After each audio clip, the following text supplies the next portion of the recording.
Et voilà, ça c'est mon mantra préféré, recording in progress. Donc, est-ce qu'il y avait encore des gens qui s'en venaient en arrière ou ça a l'air beau? OK. Personne en vue, donc on va commencer. Donc, bonjour tout le monde, bienvenue au Centre Paramita, bienvenue à cette porte ouverte. Je suis vraiment contente que vous soyez là malgré la pluie, malgré le mauvais temps. Donc, qui ici, c'est la première fois au Centre Paramita? C'est ça, quelques nouveaux visages, super. Donc, vous êtes tous à l'aise à ce qu'on se rase la tête à la fin de à la fin de l'atelier. Mais non, justement, on va tout de suite enlever les préjugés, c'est mes vrais cheveux. Donc, bienvenue au Centre Paramita. Je m'appelle Maya. C'est mon vrai nom. C'est pas un nom bouddhiste, c'est pas un nom de méditation. Je prends la peine de le dire parce que des fois, les gens, après 3, 4 semaines, me demandent c'est quoi ton vrai nom? C'est ça. OK? Donc, vraiment rapidement, Centre Paramita, ça fait une vingtaine d'années quand même qu'on existe. Donc, c'est Lama Samten qui est encore un moine tibétain qui a fait ses études au début au Tibet, mais il a dû quitter le Tibet à cause de la situation politique et s'est installé en Inde, donc a fait une vingtaine d'années d'études en Inde et est au Québec depuis une vingtaine d'années. Par contre, notre local ici, donc sur la rue Saint-Jean, c'est nouveau depuis le mois de mars. Donc, vraiment, on est très content que vous puissiez être ici. Avant, on était à Cap-Rouge, donc dans une maison résidentielle, c'était plus difficile de recevoir les gens. Donc, ça fait quand même longtemps qu'on existe. On est là pour enseigner la philosophie bouddhiste, la méditation. Mais justement, le bouddhisme, c'est pas une religion, c'est vraiment une philosophie. Et d'ailleurs, ça va être important ce soir pour un atelier grand public. Ça va être important justement d'utiliser votre sagesse. Si jamais il y a des choses que je dis que vous n'êtes pas d'accord, vous avez le droit, OK? Vraiment, c'est intéressant, c'est important de prendre tout ce que je vais dire et de l'adapter à votre situation, à votre personnalité, à ce que vous vivez. OK? Moi, je suis une parfaite inconnue dans votre vie. OK? C'est important de ne pas me faire confiance. Non, mais pour de vrai, OK? C'est vraiment utiliser votre discernement, votre sagesse. Justement, le bouddhisme, c'est une philosophie. Justement, le Bouddha a enseigné 84 000 sutras, OK? C'est-à-dire 84 000 enseignements. Pourquoi? Parce que juste se rendre à un endroit, il y a peut-être 84 000 chemins. OK? Je suis sûre que si je demandais à tout le monde ici comment vous êtes venu ici au local, OK, il y en a qui me diraient j'ai pris telle rue, d'autres telle rue, d'autres telle rue. Donc, tous des chemins différents, mais qui vont au même endroit. OK? Donc, c'est sûr que si moi je vous dis un chemin puis que pour vous, ça n'a pas de bon sens, ça se peut. OK? Donc, on rejette, c'est tout. De toute façon, si vous n'êtes pas content, pas de remboursement ce soir. C'était gratuit. OK? C'est ça la joke. OK? Donc, puis juste vraiment rapidement, c'est ça, comme je disais, moi, je m'appelle Maya. Ça fait une douzaine d'années que j'enseigne au sein du Centre Paramita. Puis, ça fait bientôt 7 ans que je suis aussi aumônier pour le service correctionnel. Donc, dans le fond, je fais de l'intervention dans les pénitenciers avec les détenus. Je travaille avec un prêtre, un pasteur, un imam, un rabbin. On est comme l'équipe interconfessionnelle. On est tous ensemble. On a l'air d'une mauvaise blague, là. Un rabbin, un imam rentrent dans un bar, là. Donc, vraiment, je suis extrêmement privilégiée d'enseigner la philosophie bouddhiste temps plein. Donc, je suis vraiment très, très, très contente d'être avec vous autres ce soir. Donc, on va commencer. Vous êtes prêts avec ça? Oui. OK, donc, super. En ligne, ça va bien, le son est bon, c'est beau. Donc, juste pour les gens en ligne, si jamais il y a un problème, quoi que ce soit, par rapport au son, peu importe, mettez votre micro et dites-moi-le. N'écrivez pas dans le chat, c'est sûr, je ne le verrai pas. J'ai beaucoup de gens en présentiel et tout ça. OK, donc vraiment, si jamais il y a un problème, mettez votre micro. Pour les autres, ben, c'est ça, vous êtes là. Donc, ce soir, développer la compassion. OK, donc c'est un de mes sujets vraiment préférés. Je vais commencer par juste comprendre un peu le vocabulaire. Je vais commencer avec un petit peu plus une définition occidentale. Et parce que souvent, les gens vont mélanger sympathie, empathie, compassion. OK? Puis là, je vais donner justement la définition comme un petit peu bouddhiste québécoise. OK? Parce que là, justement, j'ai quelqu'un de la Belgique. OK? Bonjour Didier. C'est ça. Donc, mais justement, je le vois, j'enseigne souvent en France. Je vais juste plugger que j'enseigne en France. Tenez-moi pas au sérieux. C'est des blagues, OK? C'est pas des blagues, là, mais bref, c'est que des fois, justement, le vocabulaire, on va mettre beaucoup d'emphase là-dessus, puis parce qu'on n'a pas bien compris un mot, ça va nous faire peur. Souvent, les gens, justement, mélangent compassion et sympathie. Sympathie, ça veut dire qu'il y a quelqu'un qui est souffrant et je souffre de voir sa souffrance. OK? Parce que ça vient résonner souvent avec ma propre souffrance. C'est pas pour rien que dans des funérailles, on dit souvent mes sympathies. OK? Je suis souffrante face à ta souffrance. OK? Et souvent, les gens ils disent, je suis pas capable d'avoir de la compassion parce qu'aussitôt que je vois quelqu'un qui va mal, je me mets à me sentir mal aussi, puis ça me rappelle mes blessures, mes choses comme ça, OK? Ça se peut, honnêtement, que vous êtes peut-être pas capable encore d'avoir de la compassion, que je vais expliquer plus tard, parce que vous êtes vous-même encore trop souffrant. OK? Dans les cours de philosophie bouddhiste, la compassion, d'habitude, on l'enseigne à la fin. OK? Il faut aller bien avant d'avoir comme l'amour pour les autres. OK? Mais cette compassion-là, ce soir, je vais en parler plus, comment avoir de la compassion envers soi-même. Parce qu'il faut que ça commence avec ça, là. Donc, vraiment, la sympathie, c'est cette douleur-là, quand je vois quelqu'un souffrir, c'est pas un sentiment très agréable. La sympathie peut être positive aussi, parce que je vois quelqu'un rire, je vais rire par sympathie, OK, parce qu'il y a comme l'effet d'entraînement. J'espère que ce soir, ça va arriver un petit peu. Non, pas tant, justement. Chance que tu es là. OK, mais justement, la sympathie, bien sûr que ça peut être positif. Quand on dit que quelqu'un est sympathique, c'est souvent parce qu'il va résonner avec nous, là. L'empathie, c'est plus de comprendre intellectuellement la souffrance de l'autre. OK? Ça, c'est important, justement, de comprendre au moins intellectuellement ce que l'autre vit. C'est ce qu'on essaye d'enseigner aux enfants. Tu sais, mets-toi dans la peau de l'autre, mets-toi dans les souliers de l'autre. Donc, c'est-à-dire que j'ai peut-être pas nécessairement un ressenti, mais je peux très bien comprendre que, waouh, ça doit être difficile ce que la personne vit. OK? Donc, ça, c'est comme un pont premier, OK, qui nous permet, à courte dose, d'aller dans la compassion, justement, ou si je reste trop longtemps dedans, je peux peut-être tomber dans la sympathie. OK? C'est sûr que si je me mets à réfléchir à tous les enfants qui meurent de faim dans le monde, puis je comprends à quel point c'est terrible, tout ça, ça se peut que, justement, je ramène ça à moi, à ma souffrance, puis je tombe dans la sympathie. La compassion, à la place, c'est vraiment un sentiment d'amour, un sentiment d'altruisme, un sentiment de proactivité sur qu'est-ce que je peux faire pour arrêter la souffrance. À vrai dire, il y a une étude qui avait été faite en 2008 avec Mathieu Ricard qui montrait que la compassion et la réjouissance étaient les deux sensations les plus agréables à ressentir pour l'être humain. OK? Donc, vraiment, la compassion, c'est sûr qu'on peut être ému, c'est sûr qu'on peut avoir des fois des larmes, c'est sûr que c'est sensible.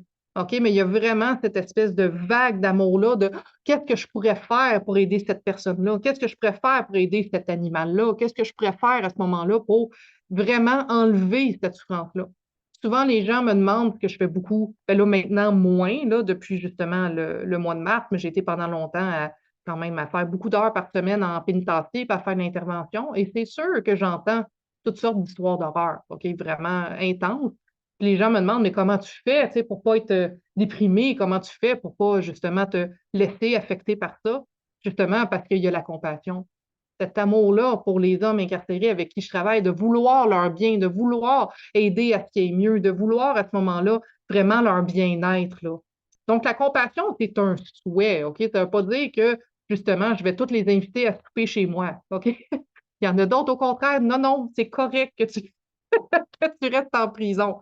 Compassion, ça ne veut pas dire que, et voilà, tu es mon meilleur ami, et voilà, j'accepte tout ce que tu fais. Loin de là.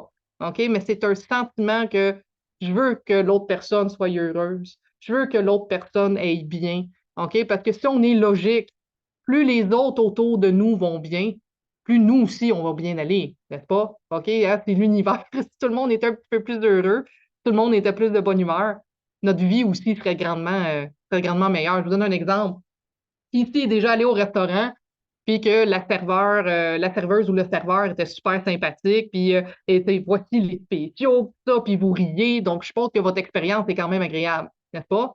Qui ici, c'est déjà arrivé d'aller au restaurant, puis le serveur ou la serveuse bête comme ses pieds, quasiment vous garoche l'assiette et tout ça.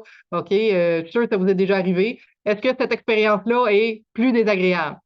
Ben, certainement. Ceux qui répondent pas, je m'inquiète de vos capacités cognitives. OK? Mais justement, c'est évident que c'est moins agréable, là, justement. Donc, on est tous interreliés. Donc, bien sûr, plus les autres vont être heureux, plus nous-mêmes aussi, on va être heureux, là. Donc, justement, compassion pour soi-même, c'est ce souhait-là de vouloir être heureux. Ce souhait-là de se libérer de la souffrance. Est-ce que vous avez ce souhait-là? Vous, justement, pas tant de réponses que ça, OK? Parce que c'est vrai qu'on le veut tous en quelque part, loin, être heureux, éviter la souffrance, vouloir le bonheur. mais souvent, c'est qu'on manque de moyens et surprenamment, on est des fois très attaché à notre souffrance, très attaché à ce moment-là à nos anciennes habitudes et tout ça, et on manque de moyens. On a beau, à la limite, dire, OK, je veux être heureux, mais je ne sais pas comment. Puis des fois même, on n'a même pas, je vais utiliser le terme là, plus occidental, on n'a même pas une assez bonne estime de soi pour dire, je mérite d'être heureux, je mérite d'avoir comme plus de bonheur. Mais ça, vraiment, la première étape, c'est quand même de comprendre que plus on est heureux, moins on a de souffrance, plus on va être meilleur pour les autres, plus on va être meilleur pour soi-même. OK? Et ça, je veux vous annoncer que cet état-là que nous, Nord-Américains, mais Occidentaux en général, on a de se mépriser puis de ne pas s'aimer, c'est pas quelque chose d'universel. OK? Je me souviens, ça, c'était peut-être en 2008. Il y avait Lama Samten, que je vous en parlais, qui est responsable du centre. Puis il donnait une conférence, puis je le traduisais, mais je le traduisais de français à français, là, parce qu'il y a un français, ben, surtout en 2008, mon français, il va dire, OK, on s'assoit sur la cousine. Non, non, le coussin, OK. C'est ça, il dit, ne pas répéter comme un pigeon au lieu d'un perroquet qui se mélange dans ses oiseaux, OK? Mais donc, à ce jour, je dis encore répéter comme un pigeon. Encore plus cute. Puis, justement, il y a quelqu'un dans la salle qui demande, mais comment qu'on fait pour arrêter de se détester? T'sais, comment qu'on fait pour avoir de la compassion pour soi-même? Là, je me souviens, il me regarde, puis il dit, je comprends pas la question. Je dis, ouais, mais tu sais, comment qu'on fait, c'est ça, pour s'aimer, tu sais, comment qu'on fait pour avoir, tu sais, une bonne estime de soi. Puis là, il me regarde, je comprends vraiment pas la question. Puis je dis, OK, mais comment qu'on fait pour arrêter la petite voix dans notre tête qui nous dit, t'es donc ben pas bon, tu mérites de mourir à la limite.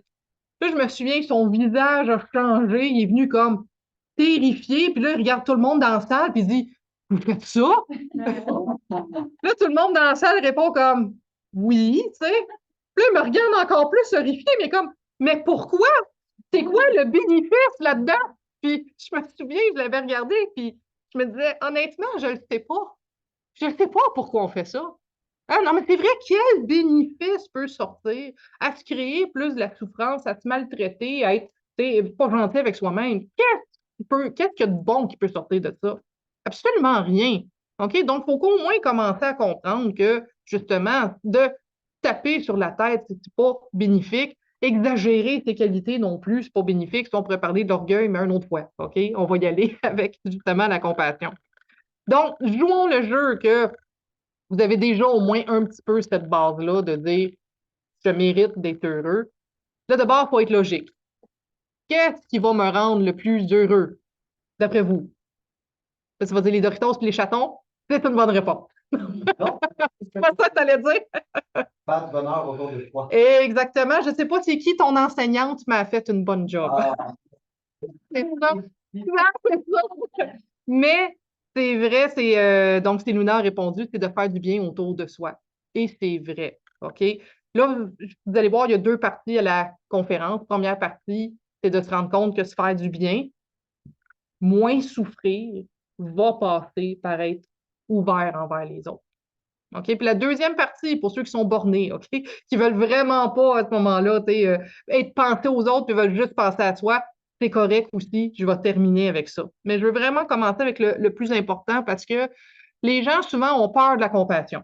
Ils disent, oh mon Dieu, si je suis tourné vers les autres, puis je veux faire du bien aux autres, les autres vont profiter de moi, OK? Puis les autres vont justement abuser de moi, puis ça, les gens vont abuser de mon amour. OK? Au contraire, parce qu'on est dans la compassion, parce qu'on veut le bien des autres, au contraire, on va développer une sagesse de dire, ben justement, si je veux être bon pour l'autre, de dire oui à tout. Est-ce que c'est de l'aider? Je pense pas. OK, la compassion, il faut que ça vienne avec la sagesse, OK? Si je veux vraiment libérer l'autre de la souffrance, de dire oui à tout, de permettre qu'il me maltraite, OK? De lui permettre à ce moment-là de faire des actions négatives. Est-ce que c'est de l'aider? Absolument pas. OK?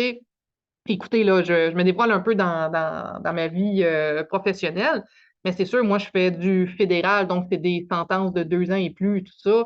Puis, justement, il y a souvent, quand j'enseigne en prison, les gars, ils ont donc peur d'avoir de la compassion. Parce que, tu sais, c'est ça, je vais me faire, tu sais, casser la gueule et tout ça. Là, souvent, je vais les regarder, par leur disant, je dis, est-ce que vous pensez que je suis pleine de compassion, moi? Parce que, tu sais, mes détenus, je les appelle mes petits poussins. ça, puis tu sais, vraiment, je les aime beaucoup, beaucoup, beaucoup, OK? Puis là, ils me regardent, ils sont comme, ben oui, Maya, tu sais, t'es pleine de compassion, ça paraît que tu nous aimes, tout ça. Là, je les regarde, je dis, est-ce que j'ai l'air de la fille qui se laisse marcher ses pieds? Puis là, tous les gars sont comme, oh mon Dieu, non. Sérieusement, c'est épouvantable comment je me laisse pas faire dans la vie, OK? Moi, sérieusement, je m'en fous de te tuer 2 personnes, OK? Si tu parles durant mon cours, je suis capable de sortir mes yeux fâchés, OK? Mais c'est ça, OK? C'est qu'on peut, les deux peuvent côtoyer, OK? Les deux peuvent être ensemble. C'est pas parce que j'ai de l'amour envers les autres. Ceux qui ont des enfants, vous le savez, OK? Vous aimez vos enfants profondément, vous voulez leur bonheur, mais vous savez que leur dire oui à tout, c'est pas de leur aider, ça manque de la sagesse, là. Même chose aussi, quelque chose qui est super important à savoir pour la compassion, surtout pour soi-même, c'est que on est toujours plus motivé de faire des actions pour les autres que pour soi-même. Je vous donne un exemple. Si ici, quand vous êtes tout seul pour souper, vous ouvrez genre un sac de Doritos, c'est ça votre souper. À qui ça arrive des fois de faire un souper vraiment dégueulasse, là, où c'est genre juste des céréales, tout ça, là? Ben, je suis sûre que vous avez tous déjà fait ça, OK? Peut-être même ce soir avant de venir à la conférence, OK? Par contre, quand vous recevez à souper, hey, là, c'est bizarre, vous trouvez l'énergie de prendre le téléphone collé de la pizza. Eh non, ben peut-être, là. Mais vous trouvez l'énergie de faire une entrée, un repas principal, un dessert. Est-ce que vous auriez fait ça juste pour vous-même? Jamais. On fait beaucoup plus de choses pour les autres que pour soi-même, donc soyons intelligents. Toutes les vertus qu'on veut développer, OK? C'est beaucoup plus motivant qu'on le fait pour les autres. Je vous donne un exemple personnel. Puis là, je m'excuse, quand je donne des exemples personnels, c'est pas parce que je veux tant parler de moi. OK, un peu. C'est des blagues. OK? Ceux qui s'attendaient à une conférence avec une fille la tête rasée, qui sent le patchouli puis qui est zen, vous devez être déçus.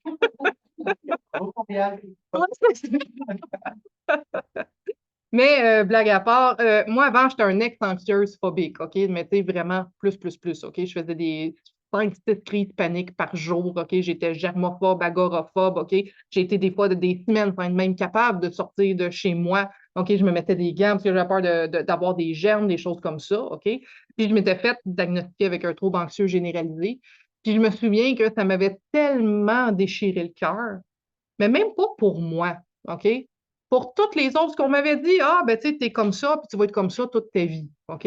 Je m'étais fait dire ça, c'est sûr, ça fait longtemps maintenant, la science a beaucoup évolué, mais puis je me souviens, ça m'avait tellement déchiré le cœur de me dire, wow, là, t'es-tu en train de me dire que tous ceux qui ont de l'anxiété vont être pris de même toute leur vie, puis qu'ils vont jamais s'en sortir? Puis ça, je me souviens, ça m'avait tellement fait mal que je m'étais dit, non, c'est pas vrai. Je vais montrer que c'est possible de s'en sortir. Je vais montrer que c'est possible de plus être anxieux, puis tout ça. Puis vraiment, je l'ai fait, OK, pour vous autres. Je ne sais pas s'il y a des anxieux ici, puis tout ça, mais vraiment, même si je ne vous connaissais pas, je me suis dit, je vais le faire pour montrer que c'est possible. Puis après ça, enseigner que c'est possible. Le Bouddha, c'est exactement ça qu'il a fait, mais avec toutes les sortes de souffrances. Il s'est dit, parce que je veux montrer aux autres que c'est possible de se libérer de la souffrance, moi, je vais le faire pour être un exemple. Donc, surprenamment, d'être tourné vers les autres, vouloir le bien des autres, ça fait travailler sur soi parce que la seule manière de vraiment aider les autres, c'est de montrer l'exemple. C'est tout. Puis je vous annonce que non, je suis plus anxieuse, phobique. Pour travailler en prison, tu peux pas vraiment. OK? Puis moi, qui étais capable de sortir de chez moi, maintenant, j'enseigne un peu partout en Europe. Ça, je suis allée en Inde plusieurs fois. Il y a bien une place où il y a des foules et des germes, c'est bien en Inde. OK? Mais vraiment, encore une fois, ton illogique de dire, moi, je veux aller plus vite pour me libérer de la souffrance. Moi, je veux aller plus vite pour aller mieux, mais incluez les autres là-dedans. OK? Incluez de dire, je le fais pas juste pour moi, mais je le fais aussi pour ma famille, je le fais aussi pour mes proches, je le fais aussi pour, c'est sûr qu'on est capable d'étendre à toute l'humanité, c'est merveilleux, mais c'est correct de commencer, petit, là. Parce que, je le répète, c'est fou comment on est capable d'avoir de l'énergie à faire des choses extraordinaires pour les autres plutôt que pour soi-même. Je vous donne un autre exemple personnel. C'est sûr, quand je vais en prison, comme exemple, je vais au pénitencier de Port-Cartier, écoute, il faut que je prenne l'avion pour aller là-bas. C'est des petits avions, c'est inconfortable. Je suis dans des bureaux gros comme ça, que vitrés avec la personne derrière moi. Puis c'est super. J'ai même pas de poignée de porte dans mon bureau parce que c'est tellement dangereux que je peux pas sortir. Fait que moi-même, je suis enfermée, tout ça. Donc, hyper inconfortable. Quelqu'un me dirait, Hey, Maya, ça te tente-tu de faire comme 4 heures de char, 1 heure et demie d'avion, puis attendre dans un petit bureau gros comme ça pour avoir un massage? Je ferais fuck you. Excusez mon langage, mais je ferais comme, c'est pas vrai que je vais dépenser tout ce temps-là, puis cette énergie-là pour moi, OK, pour avoir un massage, même si c'est très agréable. Mais pour le bien des autres, parce que je sais que ça leur fait du bien, ils sont capables de le faire. Qui ici, puis là, excusez, je vais être vulgaire, OK, je m'excuse à l'avance, mais qui ici, surprenamment, sa tolérance à la marde augmente pour les autres? Capable de torcher le caca de votre chat, votre chien, vos enfants, OK? Mais vous-même, non. Ben oui, là, mais OK, mais surprenamment, votre tolérance envers le caca augmente pour les autres. Je m'excuse, c'est vulgaire comme exemple, mais c'est vrai. OK? Parce qu'on aime nos animaux, parce qu'on aime nos enfants. Je vais passer les animaux avant les enfants, là. OK? Donc, surprenamment, notre tolérance à certaines choses, justement, vient de grandir, là. Donc, on dit souvent pour développer cette espèce de sentiment-là, OK? Que oui, je vais être motivé à le faire pour les autres. On dit que c'est bon d'avoir un point de départ, un point qui nous fait sentir cette émotion-là, OK? Parce qu'on est toujours plus motivé aussi quand on a justement une émotion qui vient avec, là. C'est sûr que dans le bouddhisme, on parle, c'est un enseignement qui dit comme les 7 causes et effets. Puis, premièrement, imaginez que tous les êtres sensibles ont été notre mère, après ça, retourner la bonté, etc. C'est quelque chose d'un peu compliqué. Et quand on prend l'exemple de imaginer que tout le monde a été notre mère, des fois, notre mère a peut-être pas toujours été incroyable ou quoi que ce soit. Mais ce que je voudrais qu'on fasse aujourd'hui, c'est de penser à la personne que vous aimez le plus au monde, que ce soit votre meilleur ami, que ce soit votre frère, votre soeur, que ce soit peu importe, OK, on va le faire dans quelques instants, puis que justement, que vous sentez intérieurement cette, à quel point vous serez capable de faire certaines choses pour cette personne-là. OK? Puis j'aimerais ça, après ça, qu'on remarque comment ça vous a fait bien sentir cette sensation-là de compassion, de dire, hey, moi, je serais prête à travailler sur moi, à faire tout ce qu'il faut pour cette personne-là. Mais juste avant, pour vous aider à trouver la personne, là, je m'excuse, mes groupies, je compte toujours cette histoire-là, mais c'est le meilleur, OK? Justement, oui, c'est ça, il reste de la place, là. Donc, quand, à un moment donné, j'étais justement en pénitencier, puis le détenu permet que je compte cette histoire-là, là, même il me disait, oui, c'est compte-là, ça peut aider les autres, tout ça. Puis, c'est un gars que justement, il voulait développer la compassion.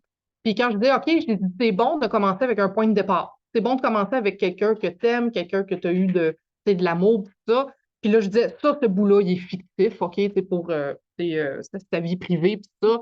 Mais je disais, OK, ben, attends, on peut peut-être parler de ta mère. Ah, ma mère est morte quand je suis jeune. OK, je dis, bon, on pourrait prendre ton père. Je dis, ben, mon père, il m'a battu toute ma vie. Je dis, OK, ben, ton frère, ben, mon frère m'a abusé, puis ça. OK, mais tu sais, t'avais-tu un meilleur ami? Ben oui, mais mon meilleur ami me portait à vendre de la drogue, tout ça. Puis pour de vrai, tout le monde, OK, dans son entourage, c'était horrible.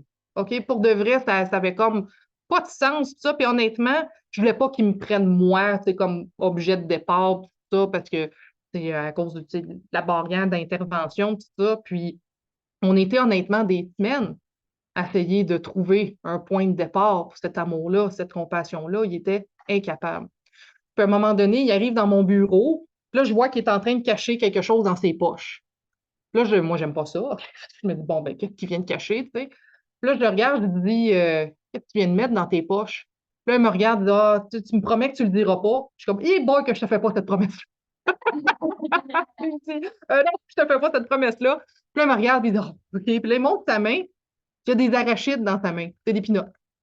Là, je le regarde. Puis, c'est quoi ça? Il dit, ben, dis-les pas, là, mais je les ai volés à la cuisine. Là, je le regarde, je dis, hey, mon Dieu, je dis, t'as-tu si fin que ça? Que tu vas voler comme des arachides, ça, parce que ça arrive des fois de l'intimidation en prison, puis ils te font voler leur lunch, puis tout ça. Puis là, on regarde, ben non. C'est comme, OK, il me semblait bien, c'est plus lui le genre à faire une intimidation pour les autres. Mais bref, je dis, qu'est-ce que tu fais avec des pinottes? Puis là, il me regarde, puis écoute, ses yeux, là, allument d'un coup, puis il me dit, ben, c'est parce que j'ai un écureuil. Je dis, t'as un écureuil. Il dit, oui, oui, il habite dans l'arbre juste là. Puis à tous les jours, j'y fais des biscuits. Puis tu sais, il y fait comme des petites choses, puis ça. Puis là, j'avais plus rien. Puis là, il me criait après, puis ça. Puis il dit, viens, je vais te montrer mon écureuil, tu sais. Puis là, on sort dehors, puis comme de fait, il fait juste siffler. Il arrive comme ça, l'écureuil, il garoche-toi, puis il vient manger, puis tout ça. Puis là, écoute, à quatre pattes avec l'écureuil, puis tout ça. Puis là, je le regarde, je dis, oh, mon maudit, toi. J'ai dit, t'en as un objet de compassion. Je dis, tu l'aimes-tu, ton écureuil? Il est comme, oh oui, tellement, là, c'est ma raison de me lever le matin. Puis ça, je suis comme, ben, et voilà, on y va avec l'écureuil, OK? Mais pour de vrai, ça, puis là, je le vois dans vos visages, juste cette histoire-là de faire comme, wow, t'es personne incarcérée depuis 20 ans, capable d'avoir un cœur tendre devant un écureuil. Mais oui, mais oui. Puis après ça, c'était drôle, ce gars-là, il s'est ramassé comme, ben, il s'est ramassé, il a diminué comme au minimum, fait que là-bas, il y a comme moins de sécurité, puis ça. Mais à la fin, je l'appelais la princesse Disney, OK? Parce qu'à la fin, il était rendu avec un gars élan, un chat, un raton. C'est vrai qu'il sortait dans tous les animaux de garochaient sur lui, là. OK, ben, tellement cute. Puis pour lui, pour de vrai, ça a commencé de je veux le bien de mon écureuil. OK, puis pour de vrai, je veux le bien de mon écureuil. Donc, je vais faire attention à ma santé pour être sûr d'être capable de me lever chaque matin pour être capable de nourrir mon écureuil. Je vais faire attention à mon bien-être, ça, pour durer longtemps, pour m'occuper de mon écureuil longtemps. Tu sais, ça a été stupide, ça a commencé avec ça. Mais ça lui a donné le goût de se prendre soin de lui pour être présent à cet être-là qu'il aimait. OK? Donc, comme je vous dis, il faut être intelligent dans la vie. La chose qui va nous faire plus prendre soin de soi, c'est si on le fait pour l'autre. Mais encore une fois, comme je dis, utilisez votre sagesse. Pour que je m'oublie pour l'autre. OK? C'est pas que j'accepte l'autre dans ma vie tout le temps. Pis ça, c'est pas ça. C'est juste mental. C'est une manière de se stimuler, là. OK? Comme moi, ce soir, pour vous autres, ça m'a donné le goût de m'habiller proprement, OK? D'être de bonne humeur. Puis ça, vous me rendez bonne humeur, c'est à deux, mais si vous n'étiez pas là, je serais en bobette en train de manger des Doritos, OK? Beaucoup plus vertueux d'être avec vous, là. Donc, j'aimerais ça qu'on prenne juste quelques secondes, peut-être ben, plus une minute ou deux. Pensez à la personne que vous aimez le plus et pensez comment vous pouvez retourner comme la bonté, comment en prenant soin de vous, vous allez être bon pour cette personne-là. Qu'est-ce que vous pouvez faire ça pour juste stimuler cette sensation-là que c'est bon ce sentiment-là. C'est bon cette sensation-là. OK? Ça nous fait du bien d'imaginer ça. OK? Donc, je vais juste faire un petit chant qui dure juste 45 minutes, 12 secondes. J'ai aimé votre regard de terreur. Je vais juste faire le petit chant, je vais sonner la cloche, OK? Puis juste pendant 2 minutes, pensez à une personne que vous aimez, puis ramenez ça à qu'est-ce que moi je peux faire pour aider cette personne-là, mais qu'est-ce que moi je peux faire, pas tant physiquement, là, c'est-à-dire mentalement. Qu'est-ce que je peux améliorer dans ma vie que ça aiderait cette personne-là? OK? Qu'est-ce que je peux faire, moi, pour être plus en santé, plus disponible, plus heureux, pour inspirer l'autre personne à être heureuse? OK? Donc, je vais faire le petit chant, puis vraiment, un petit 2 minutes réfléchir à ça. Sashi puki chukshing metokram Rira plishing degen badi Sangi shing tu mikte volwayi Shugun nam tak shing la churbashun Idam guru ratna mentelakan Niryatayami.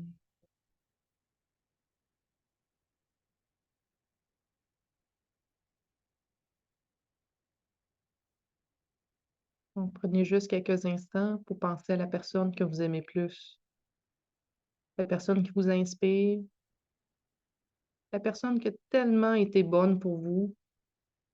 Ça peut être un animal aussi, votre chien, votre chat. Et prenez quelques instants à juste ressentir l'amour et ressentir comment vous voulez le bien-être de cette personne-là ou cet animal-là.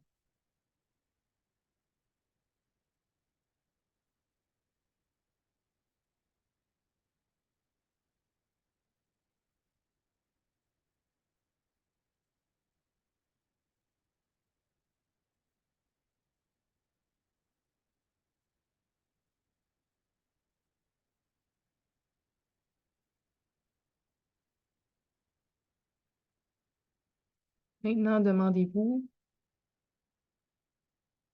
comment être bon avec vous-même pourrait inspirer l'autre personne à être bonne avec elle-même aussi.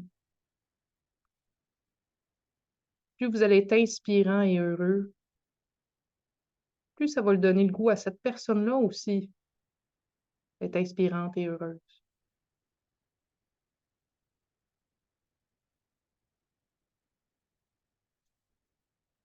Comment pouvez-vous être bon pour cette personne-là si vous-même vous êtes fatigué, si vous avez plein d'émotions négatives, si vous avez plein de problèmes?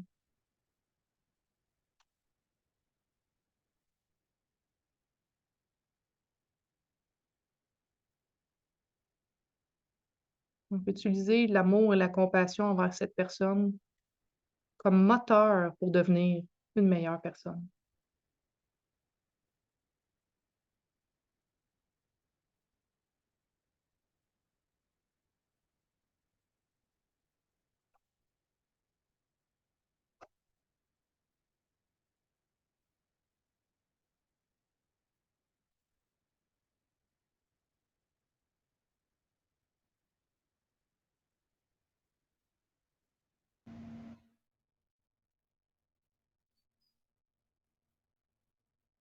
Et observez si ce type de réflexion vous fait bien sentir. Est-ce que c'est agréable? Est-ce que ça vous motive?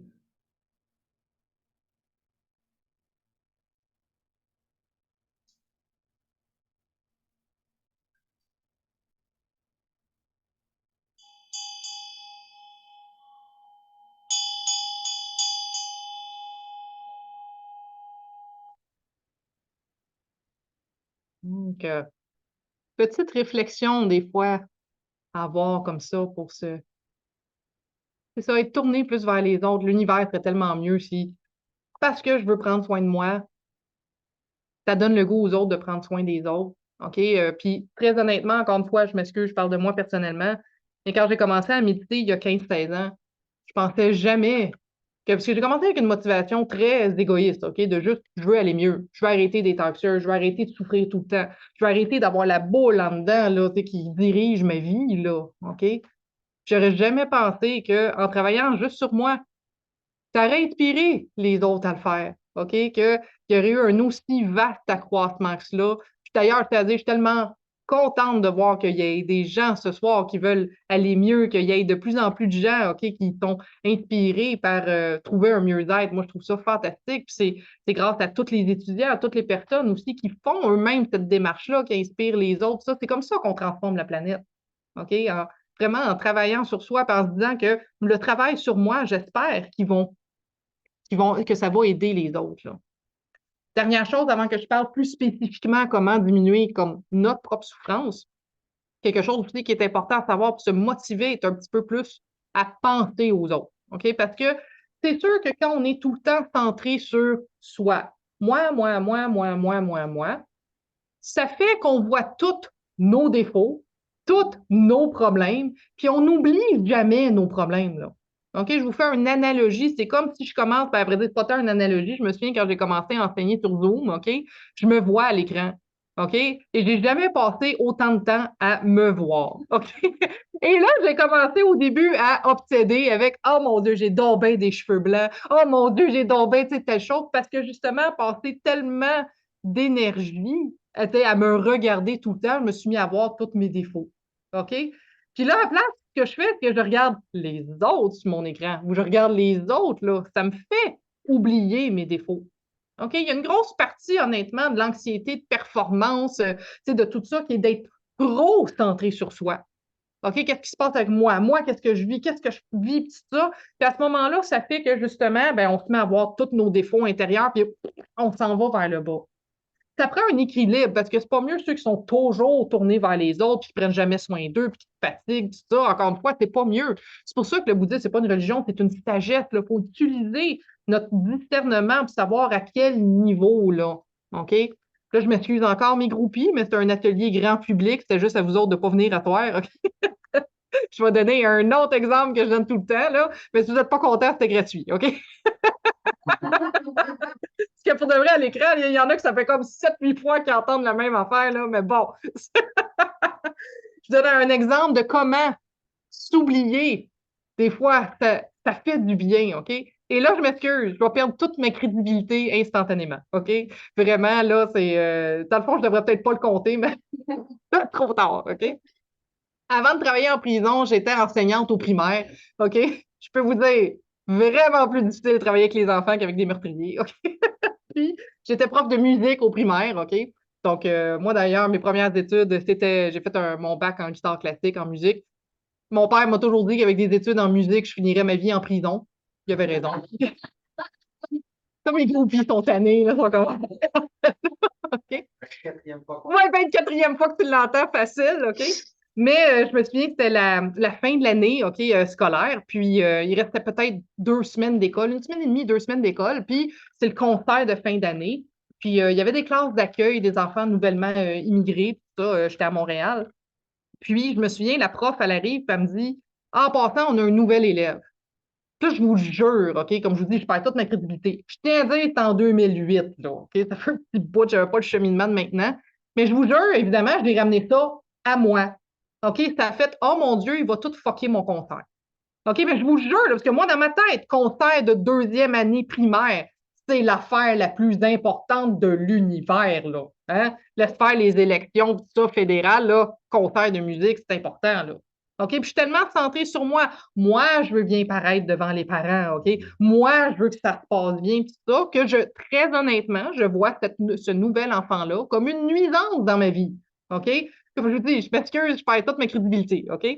Puis là, je me souviens, je regarde la prof, puis je dis, OK, ben, tu sais, il s'appelle comment? Puis elle dit, on pense qu'il s'appelle Marc. Je dis, comment tu penses qu'il s'appelle Marc? Je dis, tu sais même pas comment il s'appelle. Je dis, OK, quelle langue il parle? Elle dit, on le sait pas. Je suis comme, ah, OK. Puis là, justement, je vois tous les élèves, je suis rendue à la fin de l'année, tout le monde parle français, mais tu sais, je vois les élèves essayer de parler en espagnol, en anglais, en russe, tout ça, puis le petit gars, il est de même, puis tu sais, il répond pas. Je dis, bon, fait qu'en plus, j'ai personne pour traduire, tu sais, ça va être l'enfer. Fait que je me souviens, ça avait beau être la fin de l'année, il faisait froid cette année-là, puis il avait son petit manteau des mains, puis là, j'essayais de lui faire comprendre, mets ton manteau sur le crochet là, mais là, je vois qu'il me pointe, oui, mais ma classe est en haut, mais là, j'essaie de lui faire comprendre que non, non, ton manteau s'en va là, t'es en musique, tout ça. Fait que je semi-pogne les nerfs, puis non, mais comme je vous dis, je les ai pas, je ne pas paraître à mon meilleur, OK? Puis j'enlève le manteau, tu sais, puis je le mets sur le crochet, là, tu sais. Fait que là, les enfants, ils rentrent dans la classe, puis ils vont s'installer derrière le xylophone. Là, je me souviens, je me dis, oh, qu'est-ce que je vais y faire jouer, là? Ah, moi, y faire jouer du triangle.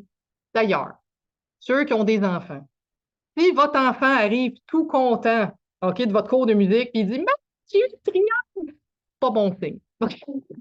Moi, je peux vous dire, vous n'avez pas le pogo le plus dégelé de la boîte. OK? Soit ça, ou l'école n'a pas de budget. OK? Probablement plus l'option numéro 2. OK? Puis là, je me dis, OK, ben, non, je vais l'asseoir derrière un xylophone, puis il fera du lip-sync de xylophone, OK, tu sais, vraiment. Non, mais pour de vrai, je dis, ça me nuit, ça m'écœure que tu sois là, OK? Ça fait 7 semaines que les enfants pratiquent leur pièce. Ça fait 1 an qu'ils font des cours de musique, là, vraiment, je le vois comme un cheveu à la soupe. Fait que bref, je suis très centrée sur moi, très dans mes problèmes. Puis vraiment, j'ai une journée de merde à cause de cet enfant-là, tu sais. Je sais, c'est horrible, OK? Je m'excuse. Mais je vais être... à qui ça est déjà arrivé d'avoir des pensées comme ça, OK? Jugez-moi pas, là, OK? Puis, bref, tu commences à compter 1, 2, 3, 4. Les enfants commencent à jouer. Puis, tu sais, honnêtement, ils sont super bons. Comme je dis, ça fait 7 semaines qu'ils pratiquent leur chanson. Puis, 1 an de cours avec moi, c'est pas rien, OK? Puis là, je vois le petit gars qui est comme ça. Puis, tu sais, comme il panique un petit peu. La chanson se finit. Je me tourne, je me mets à écrire au tableau. Puis là, j'entends des notes de xylophone. Puis là, je me dis dans ma tête, je dis, bon, ça y est, en plus, il n'est pas discipliné. OK? En plus, il joue quand c'est pas le temps. Puis là, je me retourne, prête comme à le chicaner.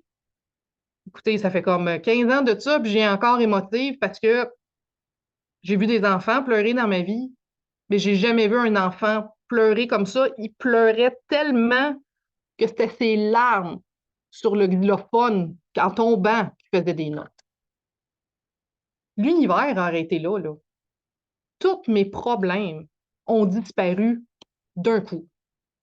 OK? J'ai oublié qui j'étais, c'était quoi mon but de vie, j'ai oublié le concert, j'ai tout oublié ça. Puis je me dis, Maya, es-tu vraiment en train de ramener ça à toi? Es-tu vraiment en train de penser à toi? Tu as clairement un enfant comme qui vit des choses. Puis je me souviens, j'allais le prendre, je l'ai pris dans mes bras, il a morvé sur mon chandail à grandeur.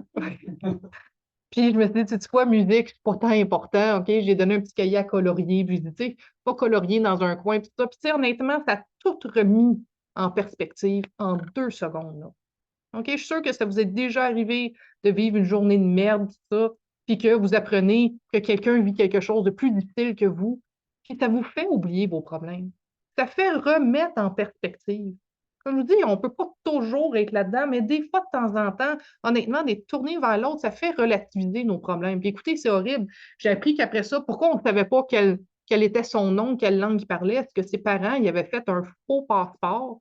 Il l'avait foutu dans l'avion, puis il l'avait envoyé au Canada. Si on s'entend dans le temps, c'était comme la guerre de la Syrie, puis du Kosovo, tout ça.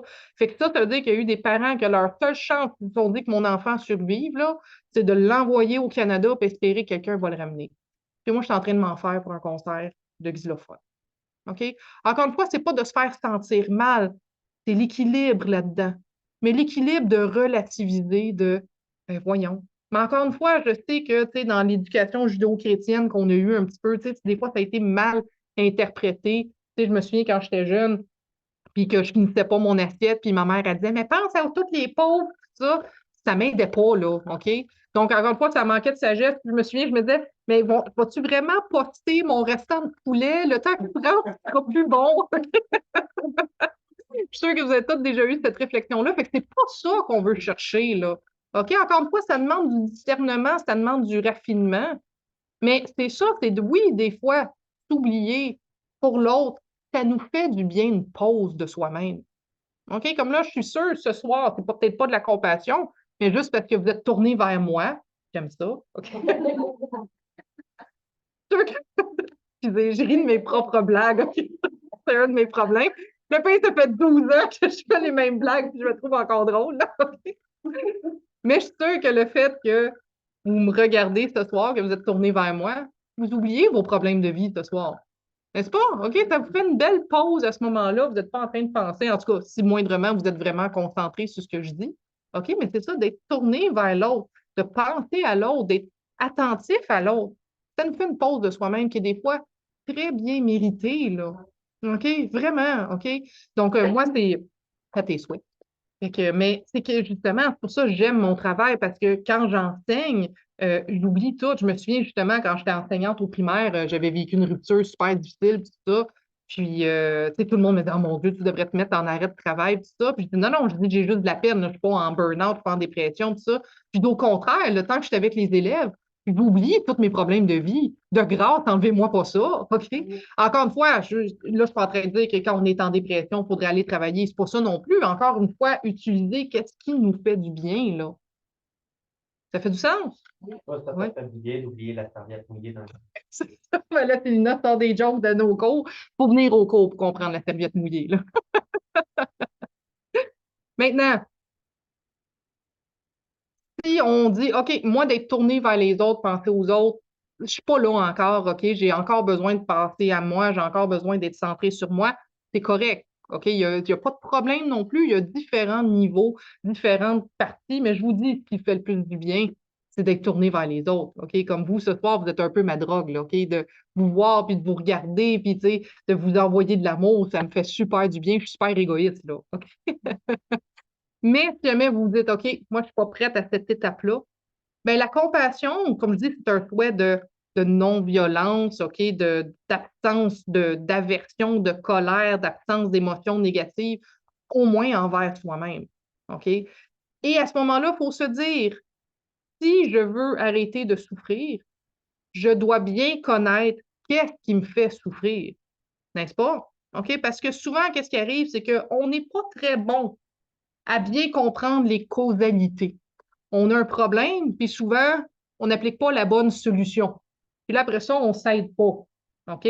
Justement, Geshe Sangpo, qui est un autre enseignant du Centre Paramita, au début, quand son français était limité, il était comme problème, solution, accident. OK? C'est-à-dire, il faut que ça fasse un accident. Il faut que ça se rejoigne, OK? Comme souvent, quand je posais des questions, s'ils me disaient question, réponse, accident, puis je dis oui, accident, c'est la bonne réponse, là, OK? Mais c'est un peu la même chose. Souvent, nos problèmes et nos solutions ne font pas d'accident. Exemple, très de base. Si ça arrive des fois que vous êtes fatigué, on s'entend, la solution, ça serait d'aller se coucher, accident, OK? Mais on est fatigué, on va manger des Doritos. Ça ne se rejoint pas, il n'y a pas d'accident. Comme c'est vrai, OK? N'est-ce pas? OK? Tu sais, non, mais c'est vrai, des fois, on va être déprimé, on va aller sur Facebook. Oh, il n'y a pas d'accident là. OK? On ne s'est pas aidé du tout, là. D'accord avec ça? Puis on répète les mêmes solutions. En plus, on est épais un peu. Non, mais qui ici a déjà vu une mouche dans une fenêtre se taper dans la fenêtre quand la fenêtre est juste ouverte à côté, puis on a tout crié après la mouche? Voyons, mon Dieu, la fenêtre est ouverte, ça! Mais on fait exactement pareil, là. Je suis fatiguée, Doritos. Je suis fatiguée, Doritos. Je comprends pas pourquoi je ne vais pas mieux. OK? Qui se reconnaît là-dedans? OK? Peut-être pas avec les Doritos, OK? Mais justement, je ne vais pas bien. Là, je me mets à écouter plein de télévision. Ça veut dire, je me sens pas mieux encore, tout ça. OK? Donc, à ce moment-là, c'est vraiment de connaître si je veux le bonheur, je dois connaître qu'est-ce qui me fait souffrir, puis qu'est-ce qui me fait du bien. Je l'ai dit, ce qui nous fait le plus du bien, c'est d'être tourné vers les autres. OK? Fait que, ça va? Oh non, ben, c'est pas grave, sinon, ça a mis ses pieds dessus, il n'y a pas de problème. OK? Fait que non, non, c'est gentil.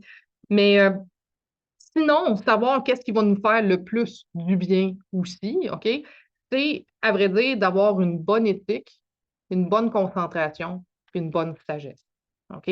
C'est sûr que là, je vais en parler juste 15 minutes, OK? Ceux qui étaient là lundi, je sais que Louis-Pierre en a parlé aussi un petit peu, mais des fois, de réentendre la même chose, mais avec des mots différents, ça peut aider.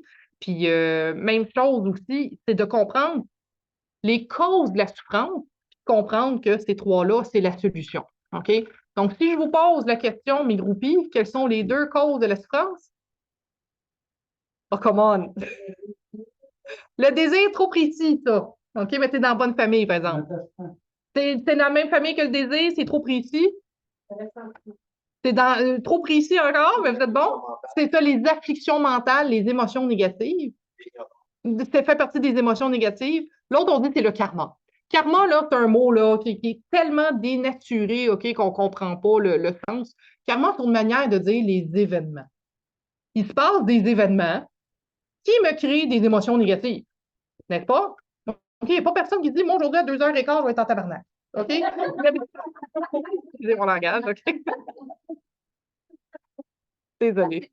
Ça, c'est précis. Je m'excuse, ça sort. Ça, c'est un petit peu défaut professionnel de la prison, là, honnêtement. Puis, mais justement, la personne se dit, moi, aujourd'hui, je vais être en colère pour aucune raison. Il se passe un événement qui me crée une émotion négative. Prise de l'émotion négative, souvent, je recrée une autre chaîne d'événements qui va créer d'autres émotions négatives. Tu sais, je vous donne quelque chose d'un peu farfelu, OK, un petit peu exagéré. Par exemple, quelqu'un m'envoie promener événement. Je me mets en colère, donc je le pousse, OK, qui crée un autre événement, que lui, il sort une crowbar, commence à me frapper, qui crée un événement que j'ai mal, que je sors un gun, OK. Encore une fois, il est temps que je lâche la prison, OK. OK, j'exagère, OK, mais c'est tout un peu comme ça, là. OK, donc, c'est de se dire, je dois faire attention. Ben, aux événements, il va toujours en avoir. OK? Il va toujours avoir des événements, mais avec une bonne éthique de vie. C'est-à-dire, bonne éthique de vie, je ne parle pas d'une bonne hygiène de vie. OK? Ça se résume comment avoir une bonne éthique de vie. Si je ne suis pas capable de faire le bien, au moins pas faire le mal. OK? Mais c'est déjà grandiose de ça, là. OK? Là, mon père, il n'aime pas ça que je parle de lui, mais je vais parler de lui pareil, tu sais.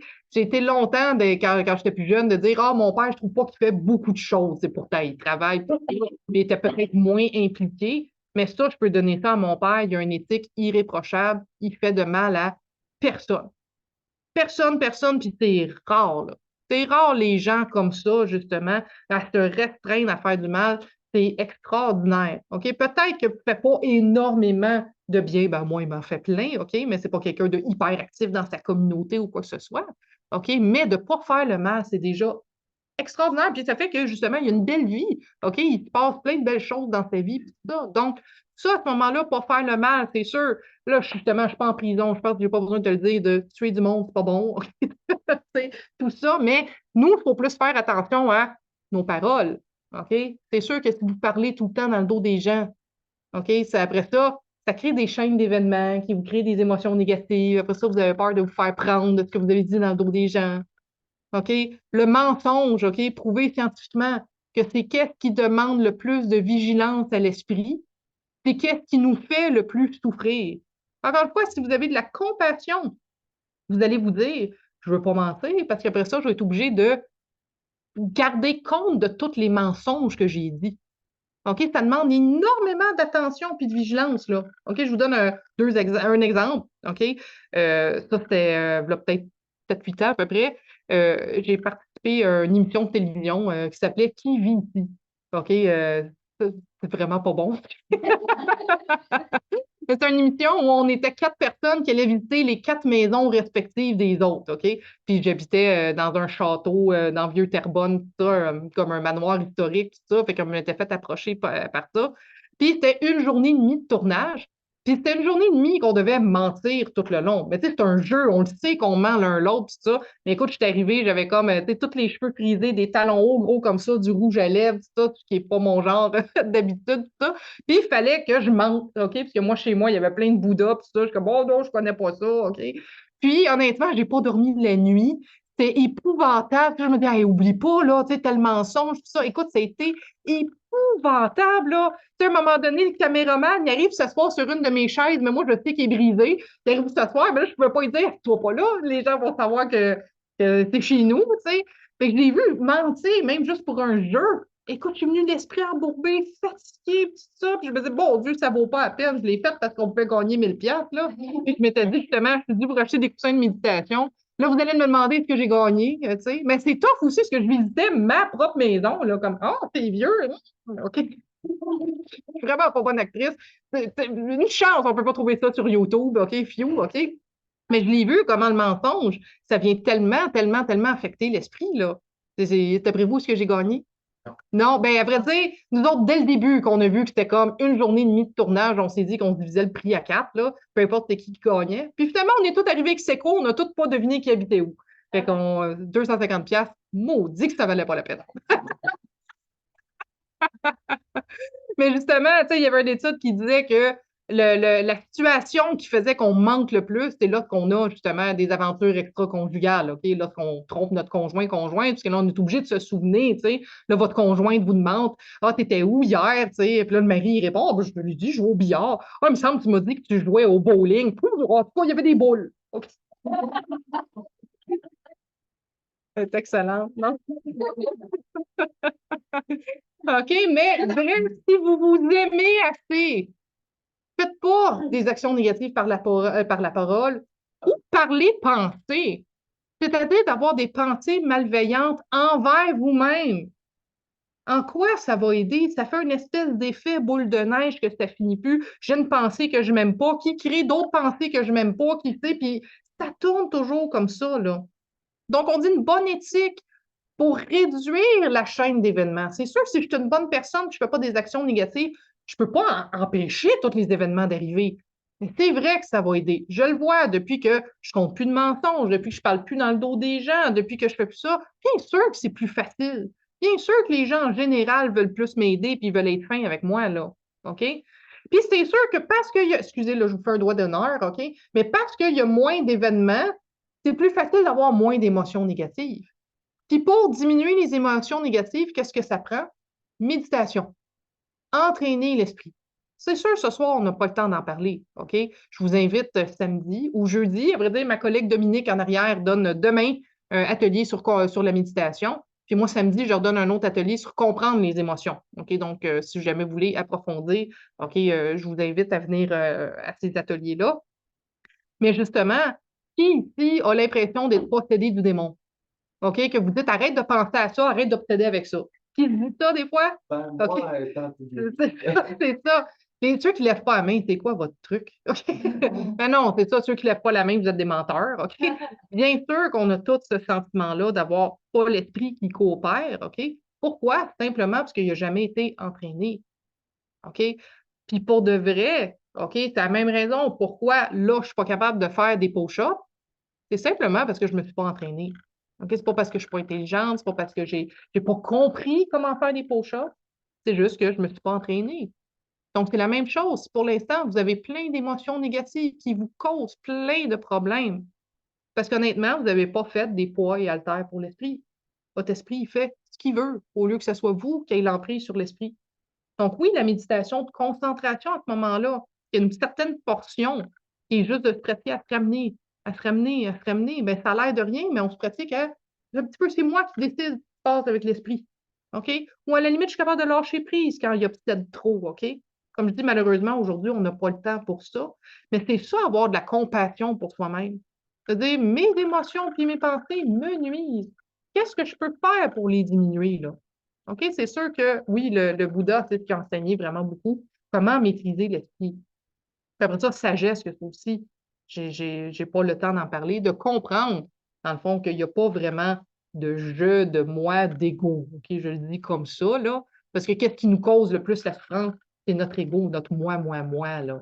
Hein? Oh non, ça arrive à moi. C'est pas juste que ça arrive à moi, tout ça. Tandis que si on n'avait pas d'ego, ce serait les choses arrivent au lieu de ça m'arrive. Et il n'y en aurait pas d'émotions négatives. Exemple, qui ici, des fois, ça arrive qu'il pleut, puis vous dites, ah, il pleut. OK? Il n'y a pas de moi, il n'y a pas d'ego s'il pleut. Mais à qui ça arrive des fois de prendre la pluie personnelle? C'est ça, il pleut tout le temps, ma journée de congé. OK? Avouez, ça vous est tous déjà arrivé de prendre la température personnelle comme si c'était une conspiration contre vous. OK? Si vous ne levez pas la main, vous êtes des menteurs, encore une fois, ça nous est tous déjà arrivé. Donc, le même événement, parce qu'il n'y a pas d'émotion négative, pas d'affliction mentale, il n'y a pas de souffrance. OK? Donc, c'est la même chose que de se pratiquer. Est-ce que, oui, réduire la chaîne des événements en ayant une bonne éthique, réduire les afflictions mentales et les émotions négatives par la méditation, puis enlever la racine aux deux, qui est comme la croyance au jeu, l'ego de tout m'arrive à moi, là. OK? Je fais juste vraiment dire les grandes lignes, là. OK? Mais honnêtement, ça passe par ça. C'est ça, avoir de la compassion pour soi-même, de dire, je mérite d'arrêter de souffrir et parce que je suis brillant, je veux comprendre que ma souffrance vient de mes émotions négatives et que justement, éthique, concentration, sagesse, ça va faire un accident avec ma souffrance. OK? Ça va être une bonne solution, là. OK? Mais encore une fois, pas obligé, tu sais, de faire absolument les cours ou quoi que ce soit, puis ça, de dire j'ai vraiment besoin d'être bouddhiste, ça, pas du tout, OK? N'importe quoi qui fait diminuer vos émotions négatives sur du moyen long terme, c'est bon. Je dis toujours moyen long terme parce que des fois, frapper quelqu'un d'en face, ça fait du bien sur le coup. OK? Mais sur le moyen long terme, pas tant. OK? Donc, c'est vraiment de se dire qu'est-ce qui va être bénéfique sur le moyen long terme. Et très honnêtement, puis là, je termine avec ça, puis je veux pas être trop marketing, mais c'est pas pour rien que d'habitude, nos cours de méditation, nos cours de philosophie sont d'habitude sur au moins 10 semaines. Parce que ça prend au moins ça, honnêtement, avant de faire des changements. Donc, je vais juste terminer en disant, ayez de la compassion pour votre vous du futur. Parce que votre vous du futur, là, dans quelques semaines, mois, un jour, va être dans le moment présent. Ayez de la compassion pour votre vous du futur, OK? Aimez cette personne-là. Travaillez pour elle. Comme Maya, là, 15-16 ans, je la remercie tellement d'avoir commencé ce travail-là, parce que Maya d'aujourd'hui, elle a tous les résultats de ça. Puis j'aime tellement Maya du futur, OK, que ça me donne le goût de faire des actions bénéfiques maintenant pour elle. Parce que des fois, je pense pas assez à Maya du futur. Des fois, je regarde la vaisselle puis je me dis, ah, Maya du futur, elle s'en occupera. Puis là, quand Maya du futur, elle arrive dans le moment présent, ça fait comment? Tu n'as pas fait la vaisselle. D'ailleurs, c'est ça qui m'attend. Je n'ai pas fait la vaisselle tantôt. Puis là, Maya du présent est un petit peu fâchée contre Maya du passé. Tu aurais dû la faire. Mais c'est vrai, c'est ça, c'est un manque de compassion. Donc, c'est un manque de je veux pas le bonheur pour mon moi du futur. Donc, on est comme ça. Quand je mange un sac de Doritos au complet, Maya du futur n'est pas contente. Non, non, c'est ça. Donc, c'est ça, aussi avoir de la compassion, c'est penser à nous du futur. Donc, je vais terminer. C'est sûr, j'aurais pu vous parler pendant des heures. Tout ça. Je vous invite à regarder sur le site Internet, justement, nos cours commencent la semaine prochaine, justement, officiellement. Je vous conseille fortement, soit le cours du calme mental. OK, ceux qui n'ont jamais suivi de cours, on commence d'habitude avec ça, qui est vraiment comment maîtriser l'esprit. C'est vraiment notre cours d'introduction. C'est pendant donc 12 semaines. Si jamais ça ne vous intéresse pas des cours séquentiels, il y a justement Dominique en arrière que tous les jeudis donne des méditations comme plus libre à ce moment-là, pas bouger, pas d'engagement. Pour ceux qui ont déjà suivi le cours du calme mental, il y a Louis-Pierre qui va donner justement, qui est assis en arrière, va donner l'approfondissement du calme mental. Mais ça, il faut avoir suivi le cours du calme mental. Des fois, il y en a beaucoup qui me disent, oui, mais moi, ça fait 10, 15 ans que je médite. Oui, mais attention, la méditation bouddhiste, différente de la pleine conscience, différente de ce qu'on voit dans le yoga. Donc, si vous êtes déjà familier avec les 5 obstacles, les 8 antidotes, les 9 placements de l'esprit, vous pourriez peut-être faire l'approfondissement du calme mental, mais si ce que je vous ai dit là, ça ne vous dit rien, c'est mieux d'y aller avec le calme mental. Et pour ceux qui ont déjà pas mal de connaissances aussi, je donne le cours d'introduction à la philosophie bouddhiste les mercredis. Il y a plein d'autres activités qui vont se rajouter, tout ça. Mais de grâce, moi, juste de savoir que vous voulez votre bien-être, que ça passe par nous avec d'autres mondes, ça, pour moi, c'est pas important. OK? Vraiment, moi, tout ce que je veux, c'est vous voir travailler sur votre vous du futur. Parce que votre vous du futur, un jour, va être dans le moment présent, puis il va être content.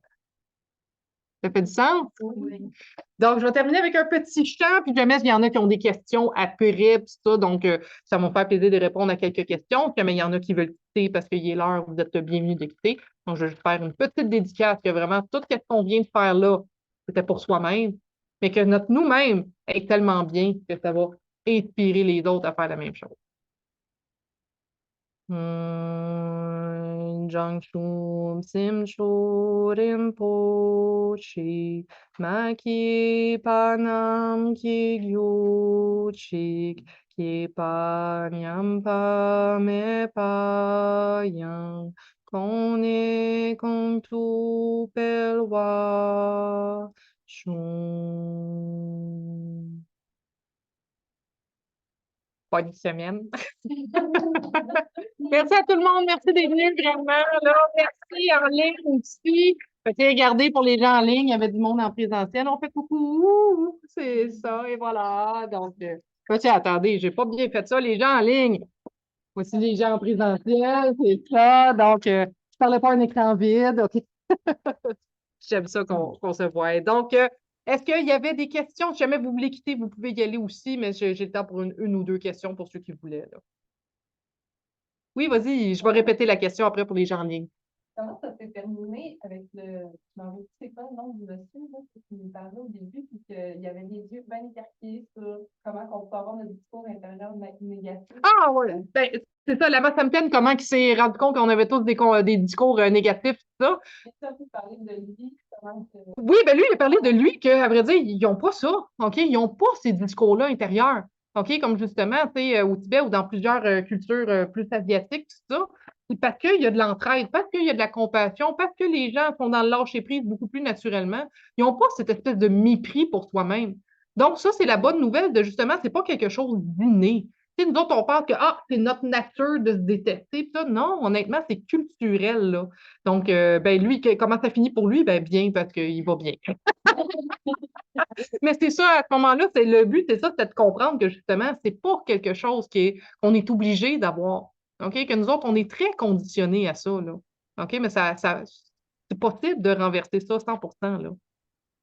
Donc, il y avait une question en ligne, puis après ça, je vais y aller là. Donc, là, je ne sais pas comment. Nadir Kaloua, vas-y, tu peux mettre ton. Carla, oui, c'est moi. Oui, c'est ça, désolé. En fait, je voulais juste vous poser une question. Est-ce qu'on pourrait aider quelqu'un pour diminuer sa souffrance puis calmer son mental?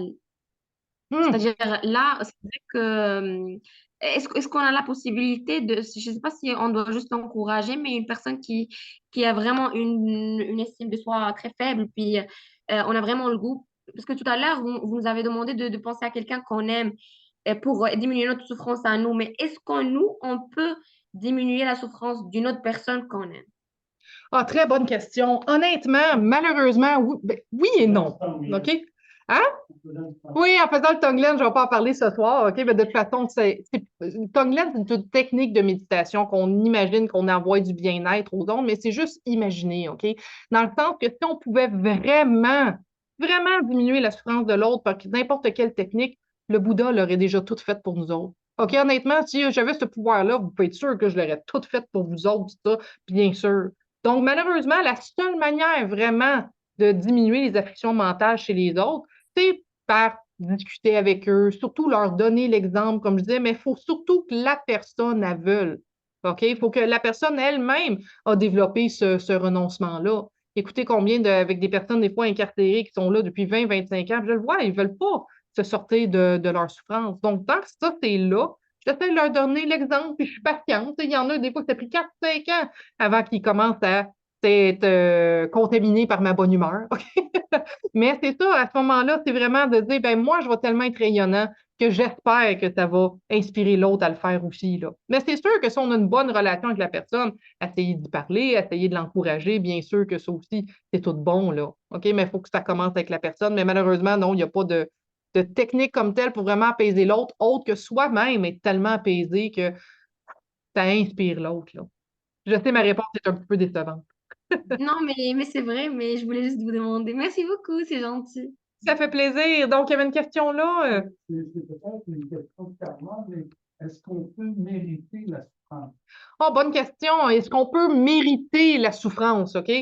Ça, c'est une réponse qui serait vraiment longue, à vrai dire, parce que dans le karma, quand on parle de cause et effet, quand on dit mériter, c'est-à-dire qu'on a fait une cause qui a mérité un effet, mais mérite, le mot est pas bon. OK? Au même titre que si je mange une pomme au lieu d'une poire, le résultat ne sera pas le même. Dans un, je vais avoir plus de vitamine C, dans l'autre, je vais plus avoir de vitamine D. Là, je dis n'importe quoi, je ne connais rien là-dedans, OK? Mais à ce moment-là, tout ce qu'on fait a des conséquences puis a des effets, OK? Ceci étant dit, encore une fois, il n'y a pas de karma négatif ou positif. Ça dépend comment on le prend, OK? C'est comme, je suppose, peut-être vous avez déjà entendu l'histoire. C'est un gars que, justement, il y a une tornade qui arrive, puis la tornade a détruit son écurie, puis son cheval préféré s'en va. Fait que là, le voisin, il vient voir le fermier, puis il dit, waouh, c'est vraiment triste. Il dit, tu sais, ton cheval préféré s'est sauvé. Puis le fermier, il dit, mais qu'est-ce qu'il dit que c'est triste? Comme de fait, quelques jours plus tard, son cheval, il revient, puis il a ramené tout un troupeau de chevaux sauvages, tu sais. Fait que là, le fermier, ben, le voisin, il va voir le fermier, puis il dit, waouh, tu sais, c'est vraiment une beau ce qui t'arrive. Là, le fermier, il dit, mais qu'est-ce qu'il dit que c'est beau? Justement, son fils le plus vieux, OK, d'une vingtaine d'années, essaye de dompter un des chevals sauvages ou un des chevaux, là, je ne sais pas l'accord de ça, OK? Puis, justement, le garçon tombe puis il se casse la jambe, genre sévèrement. Encore une fois, le voisin vient voir le fermier puis dit, wow, tu sais, c'est vraiment triste, qu'est-ce qui s'est passé? Puis ça, ton fils s'est cassé la jambe. Le fermier, encore une fois, il dit, mais qu'est-ce qu'il dit que c'est triste? Quelques semaines plus tard, la guerre a été déclarée et tous les jeunes hommes devaient aller à la guerre, sauf son fils parce qu'il avait la jambe cassée. OK? Et l'histoire pourrait continuer à toujours. Fait que oui, est-ce qu'il y a certains événements qu'on a causés et qu'on ne sait pas parce que tu sais, des fois, c'est tellement loin, mais la souffrance suite à l'événement, ça nous appartient. Ça, on peut décider qu'est-ce qu'on en fait avec. Si notre esprit est bien discipliné, si on n'a pas la maîtrise de l'esprit, l'esprit va choisir malgré nous. OK? Donc, ça, le choix sur la souffrance, on l'a toujours. Le choix sur les événements, pas tant. La souffrance peut amener un bonheur par après. Puis la souffrance peut amener un bonheur par après. Comme honnêtement, je suis contente d'avoir été anxieuse phobique, tout ça, parce que ça fait que je suis une maudite bonne intervenante. OK, non, mais pour de vrai, quand j'ai quelqu'un d'anxieux phobique devant moi, puis ça, je sais exactement par où passer, quoi faire, tout ça. Donc, ça fait de moi une meilleure intervenante là-dessus. Fait que oui, j'apprécie cette souffrance-là. OK, je suis contente depuis l'avoir. OK. Puis une dernière question. J'avais vu, je pensais François, tu avais levé la main, donc. Non, c'était moi qui voulais faire un commentaire sur ce que tu disais. Concernant la question justement qui était en ligne, on dit souvent à la Je vais répéter maison, après. on dit souvent à la maison, pour qu'une personne puisse arrêter la souffrance, il faut qu'elle soit prête à renoncer à ses causes. Exactement. Donc, il y avait Célina qui répondait à Calois dit de justement, pour aider quelqu'un, il faut que la personne soit prête à renoncer à la souffrance, mais aux causes de la souffrance aussi. Et exactement, c'est comme la personne de dire, ah oui, moi je veux, et puis là, je vous donne un exemple juste comme ça. Oh oui, moi je veux plus à ce moment-là souffrir de l'alcoolisme, mais je veux pas renoncer à l'alcool. Ça marche pas. OK? Donc, à ce moment-là, il faut vraiment, c'est la même chose. De dire, oui, oui, je veux être super heureux, puis je veux continuer à être en colère. Ça marchera pas non plus. Donc, ben, je vous laisse tranquille. C'est assez pour ce soir. OK? Donc, vraiment, merci encore, vraiment. Merci beaucoup, beaucoup. Puis, je vous remercie beaucoup en ligne aussi, tout ça. Puis, je m'excuse, c'est ça, le chat. Ah, merci. Ouais, mon Dieu, dans le chat, c'était pour des compliments. Merci beaucoup. Merci à tout le monde. Donc, faites attention à vous. Puis, j'espère que ça vous a donné le goût de continuer. Bye.